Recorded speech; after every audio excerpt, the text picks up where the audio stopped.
last question.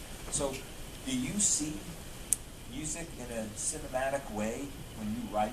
And, you know, some interviews, some songwriters, they say they kind of imagine songs as miniature movies.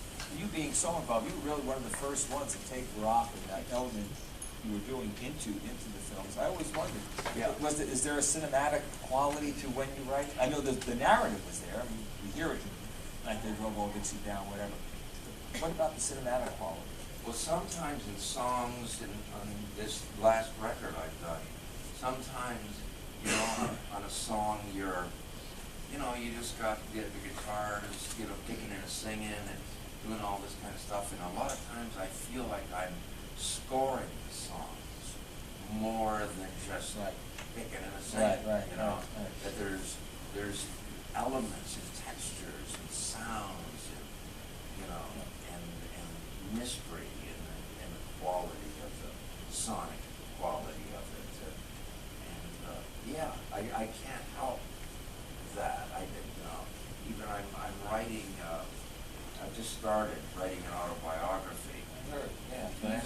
Even in the structure that I'm working on in this thing, and I've just started, so you know I don't really know where I'm going yet, but I can't help but start in a place and then it goes here, and it's almost like the structure of a movie, in a sense, because I can't help but lean in that direction.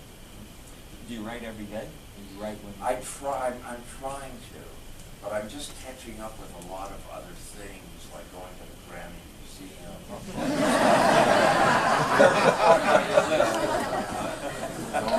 Doing this, go see it.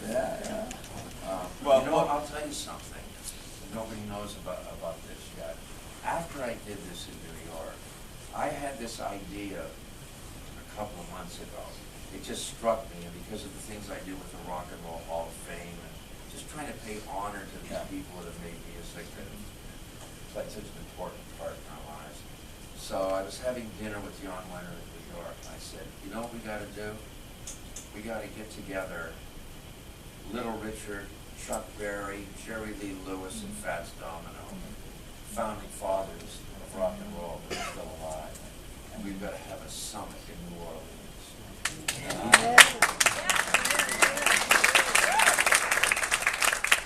So I did it. I just got back from New Orleans, and we got them together. And I'm telling you, it was an experience of a lifetime. Chills ran through you just seeing the four of them sitting side by side. It was like, oh my God. And now, but there was limitations in this too, because they're up there. And so Chuck Berry now, he has a hearing problem, and he's quite vain, and he doesn't want to wear hearing aids. I don't know if the chicks will be digging on him. He's 85 years old. And he's still worried, like, how do I look? So you can imagine how Little Richard is. So Little Richard looks great, but he's in a wheelchair, right? And he doesn't want anybody to see him in a wheelchair. But he looks fantastic, right? Jerry Lee Lewis was having a reaction to cortisol. And he puffed up like one of those blowfish. He was all puffy. And he thought there's nothing you could do. And Fats Domino, for the last few years, Fats Domino has Alzheimer's. So he is not the old Fats Domino you remember. But in this thing that's going on, and Peter Garalnik was doing the interviews. I got Peter, because he's just the guy who do it.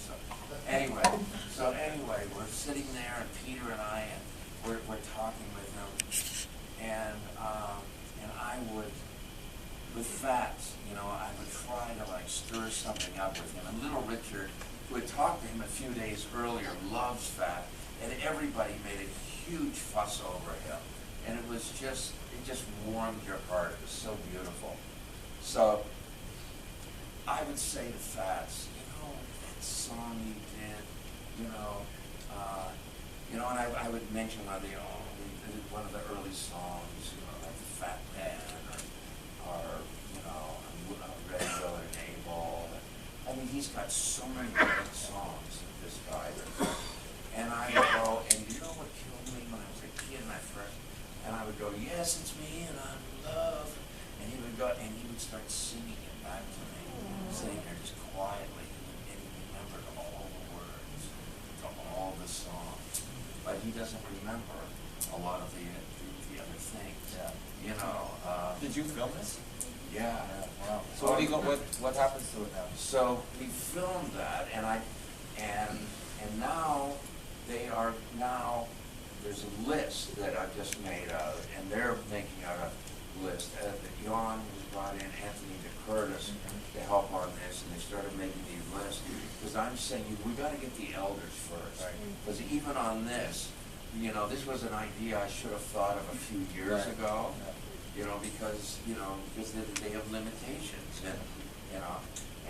and that's okay. Oh, in the thing, every once in a while, Little Richard would be reminiscing about a song, and he would just in his chair just start singing it, and it was killer.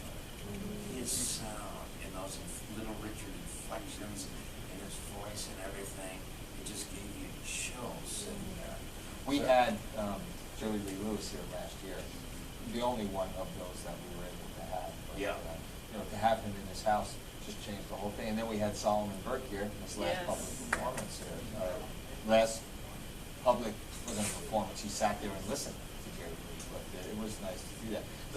That's a great thing to do, and that's pretty much what we're doing here too. I mean, we've talked about we're over. I don't know where Lynn is here. So tell me, we're over 100 of these. We've done over 100. How many? 170 plus. Yeah, a lot. So